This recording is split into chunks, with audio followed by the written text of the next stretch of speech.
Lisa. I'd like to tell you about a new quilt that I have started. It's going to be a queen-size bed quilt. And it all started with a trip to the fabric store. All of my fabric stash is old. I mean, I haven't bought probably hardly any quilting fabrics, maybe just 2 or 3 pieces in the last 5 years until recently when I went shopping. The quilt that I showed you last time, the improvisational quilt, almost everything in there was out of my stash. I had to buy some of the background fabrics and the backing, but everything else I had in my stash. And it was great to get to use those things up. But I am tired of those fabrics. They have been used on any projects that I pulled out. I've gone through them, I've sorted them, I've moved them around. I'm sick of them. So they're still there, but I will use more of them. I've pulled out some of them again for something else recent. I even put a few in this project, but I wanted some new stuff. So I went to the fabric store without really anything in mind about what I wanted to create, other than I wanted something more traditional. Everything I've done in the last few years has been like the improv quilt or watercolor quilting or something of that nature. I did some string quilting, but I worked with some of the decorator fabrics that I had some discontinued samples, which is a whole different kind of thing. But I hadn't really done any traditional piecing in a long time. I walked through the store, I looked at a lot of different fabrics, and when I came back to the front of the store, I spotted this. This is a fabric that she had just gotten in, and it is from, I think it's called Northcott. Let me see if I can find the name. Yeah, Northcott Studio. And their motto is something like cotton that feels like silk. Because it is very silky smooth kind of fabric, and it's beautiful. And it was also colors that I had in mind wanting to use, brighter colors, reds. I love the teal colors and yellows. Because my house was built back when we did burgundies and mauves and a lot of green. I love green, but it's more of a sage or soft teal kinds of greens. And so I've had those colors for a long time. I've introduced some purple here and there, but I really wanted to do something different for this quilt. And I loved these colors and this fabric. And it has some companion fabrics, and she showed those to me. I only ended up getting a couple of these. What I did was take the bulk fabric and I walked around her shop and I picked out a bunch more things that went with it. Some of them are here. Actually, here's gobs of the fabric. It should be folded up neatly. It's not. Some of these I've bought other places since then, and there were a couple of things in here that were out of my stash. But for the most part, this was out of my stash. But most part, I bought quilt fabric. I left with $65 worth of fabric, none of which is backing or anything like that. It was just working off the face fabric and everything revolving around this. What I envisioned for the quilt was to take this and put it in the center of my blocks and then build around them with those other companion fabrics. As I thought about that, though, I felt like then the fabric would become the focus of the quilt, and I was going to put a lot of work into it, and I wanted my workmanship to be the focus of the quilt, not the fabric. So when I started laying out my design, I went a little bit different way, and that's what I'm going to show you next is where I lay out my design. I'm not going to go into tons of detail, but I use Microsoft PowerPoint.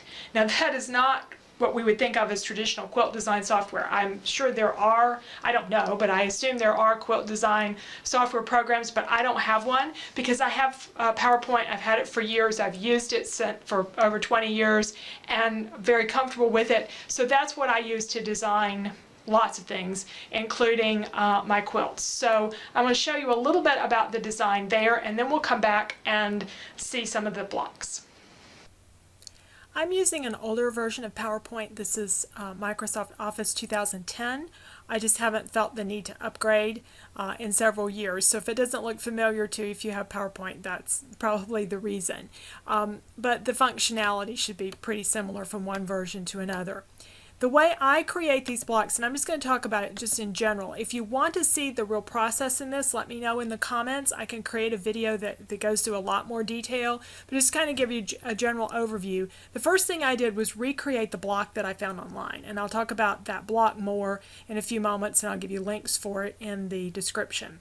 But it consists of some half square triangles, flying geese, and then a square with triangular corners. So I just drew this, a larger version of it, and when I was happy with it, I shrunk it down. And the way I drew it was to go to Insert and use the different shapes. There are squares, there are triangles of different sizes or different kinds, and then you can adjust the size. And I played with the colors, so I had several different colors and then just replicated them over and over again to see how this was going to look and how the size was going to work. What I figured out is I needed, if I did 12-inch blocks, I needed 5 by 6 of them, and then I could use my print fabric as borders. And this here is what's supposed to be my print fabric. How I changed that pattern is to right-click on that rectangle, go to Format Shape, and then I adjusted the pattern fill with a couple of the different colors from the fabric. But this gave me a look, and I can zoom or size this down so that you can see it a little bit larger. I would put something here in these corners, or I might do smaller borders and piece them and bring them all the way over. This version of it meant that I didn't have to piece my borders. I had 2 yards of fabric and I could do it without piecing them. So I haven't decided yet for sure what I'm going to do there, whether I'm going to do something here in these corners with different fabric or piecing, or whether I'm going to take these borders on across and make them a little smaller and make the fabric work out. I haven't decided that for sure yet. But you'll notice that these particular squares are designed so that we have a dark fabric in the flying geese and a light fabric for the half square triangles and the other triangles. That is what I went with, but this has a light value and a dark value of the same color in each block. I didn't have fabric that worked that way. I only had like one light red fabric, and I didn't have any dark yellows or gold fabrics. So this arrangement wasn't going to work for me. It looks good, but it's not going to work for me with the fabrics that I have. My arrangement is more like this page, and these look really mixed up. And when you see the real squares later on, I think you'll see that they look better than this. The reason is when I was drawing them here, I didn't adjust the values enough. For example, most of my squares look like this one. There's a dark blue surrounded by some yellows in the triangles. But in this arrangement here, you can see, and on this one I have the light value for the flying geese and dark around the edges, so I've just got them all mixed up, and it's harder to see the pattern here. And I could have played with it more in PowerPoint, but I didn't really need to. I was satisfied with what I was going to do, and it had served its purpose for me. So that's what PowerPoint is for me. It's just a place to play with the design, move things around a little bit, and try to figure out what I want to do before I start cutting fabric. And one other thing I created in here was I went ahead and got the block in a little bit larger size so I could print it out with all the dimensions, and I'll talk about that in the next segment. That did not go as flawlessly as it might look. I didn't get it right the first time. I had to make a few passes on that. So as you saw in PowerPoint, I worked up the Generations quilt pattern called the Hourglass block. And so this is not my original design. I just took it and recreated it in PowerPoint so that I could figure out the sizes of all the blocks, so I could have something to print out, and I could figure out the sizes of all the blocks. And I used a lot of quick cutting methods. Now this looks really, really neat. It is not the first go. It's like the fourth go of this, because I printed out one, I think this was the first one, and I started making a sample block, and I had some of the sizes wrong. Some of it was just that I had noted things wrong. I'd gotten mixed up from what was going to be the finished size versus what I needed the size to be with seam allowances. Sometimes I just misinterpreted what I found online about how to do some of these with quick cutting methods. Again, it's been a long time since I did any traditional piecing. So it took a while and a couple of different versions, but I finally got one that I could work from and use as a guide to cutting out my blocks. And of course, you don't have to do anything this fancy, but since I already had the stuff in PowerPoint, it wasn't that hard to create this, and then I'll have a record of what my quilt looked like. This was my first sample block. I used some of those fabrics out of my stash that I'm really not that interested in using. This one was, I think, part of a pack of a bunch of different other fabrics, and this is something really, really old I've had since I moved into this house 25 years ago, and then this solid, just to see what it would look like if I did a whole, whole block, and to make sure my sizes and all were right. And again, I had some mistakes, and I had to rework them until I ended up with a 12.5 inch by 12.5 inch block. So that allows for 1/4 inch seam allowances, and I really like this design. And then I could start cutting the rest of the blocks. Now the way, excuse me, the way I approach a quilt is I don't sit down and cut or stand up and cut everything and then go and sew everything. I make a practice block, but even once I've done that and I know it's right, I don't do, because I would get bored, if I did all of that. I would also probably have trouble with my hands and arms doing that much cutting at one time, or that much standing or sitting. So I like to mix it up, and so I'll do a few blocks at a time. So I cut some of them, and then I piece and press and all that, and then I go back and I cut some more blocks. So I have about half of the blocks, and you'll see those in a few moments. And these are just a few of the ones that I have done, so you can see what the block looks like. And you'll notice that I'm doing the dark in these flying geese blocks, and then my half triangles and this square with the triangle corners, I use the lighter color, whatever the lighter value is for that block. That's what I decided worked well for me. Now, one thing that I'm going to show you how I did these flying geese triangles, and I used a quick cutting method, and it'll be on the screen and in the description where I got this from, and so you can find links to all the different sizes. The one that I'm doing, I want a finished block after all the seam allowances come in of 3 inches by 6 inches, and that's where one of the ones where I got in trouble, is I misinterpreted what was in the original instructions and I made my block the wrong size. But I finally got it right, and I want to show you this. It's a no waste technique, and it is really, really great. So I'll show you a little bit of that on the next part.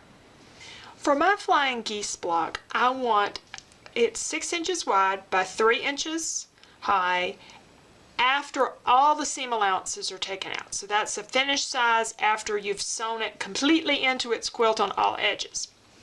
And so the size that I start with is 7 1/4 inch square for, in my case, the printed part. That's going to be this portion of the flying geese, the large triangle.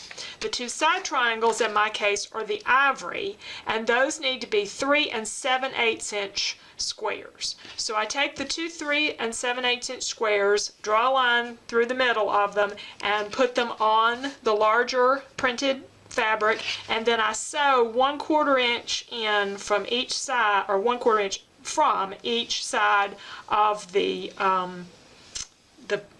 line that I drew. So I sew down one side, turn around, sew down the other side. Then I take this block that's sewn, I haven't pressed anything at this point, just take this and I'm going to cut right up the middle. And I end up with 2 of these. This is going to make 4 flying geese blocks when I'm done. So I take these, and what I add to these is to take another one of the squares, or actually what I do is first is I press them out. I'm going to take this and I'm going to press them, and in my case, since the dark pattern's back here, I've got to press it this way. And I end up with this block. So I've been and I've pressed, and I get this block. I take this block and I take another one of those 3 7/8 inch squares. I cut 4 of them to begin with. I do another one of those, and I sew on either side, which is what this is. So it's sewn on either side of that line, and I cut that in half.